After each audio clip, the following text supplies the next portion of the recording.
निर्गमन अध्याय 7। निर्गमन अध्याय 7। तब यहोवा ने मूसा से कहा, सुन, मैं तुझे फिरौन के लिए परमेश्वर सा ठहराता हूँ और तेरा भाई हारून तेरा नबी ठहरेगा। जो जो आज्ञा मैं तुझे दूँ वही तू कहना, और हारून उसे फिरौन से कहेगा, जिससे वह इज़राइलियों को अपने देश से निकल जाने दे। परंतु मैं फिरौन के मन को कठोर कर दूंगा और अपने बहुत से चिन्ह और चमत्कार मिस्र देश में दिखलाऊंगा।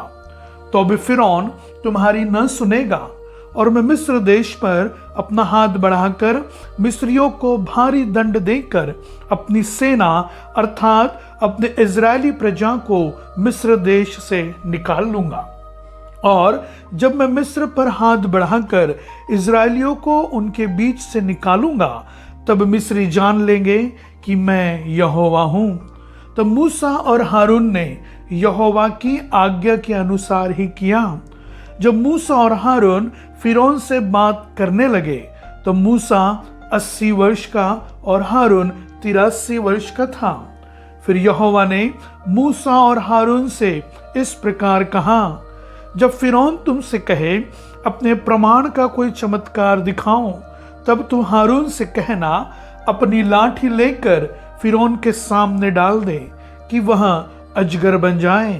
तो मूसा और हारून ने फिरौन के पास जाकर यहोवा की आज्ञा के अनुसार किया। और जब हारून ने अपनी लाठी फिरौन और उसके कर्मचारियों के सामने डाल दी, तब वह अजगर बन गई।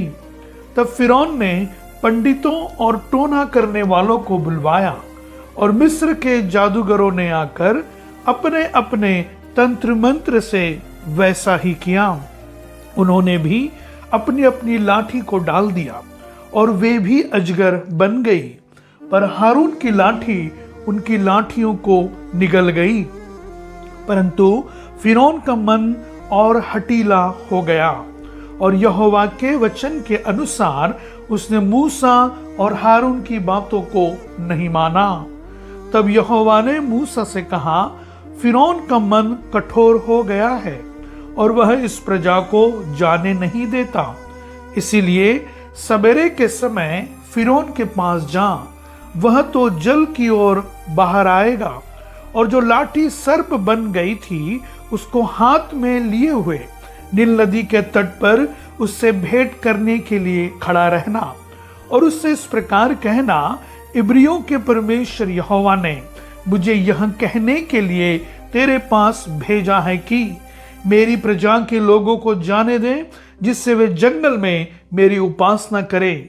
और अब तक तूने मेरा कहना नहीं माना। यहोवा यो कहता है, इससे तू जान लेगा कि मैं ही परमेश्वर हूं। देख, मैं अपने हाथ की लाठी को नील नदी के जल पर मारूंगा, और जल लहू बन जाएगा।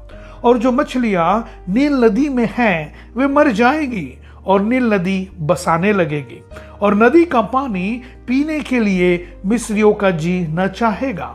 फिर यहोवा ने मूसा से कहा, हारून से कहें कि अपनी लाठी लेकर मिस्र देश में जितना जल है अर्थात उसकी नदियां, नहरें, झीलें और पोखरे सबके ऊपर अपना हाथ बढ़ा कि उनका जल लहू बन जाए, और सारे मिस्र देश में काट और पत्थर दोनों भांति के जलपात्रों में लहू ही लहू हो जाएगा।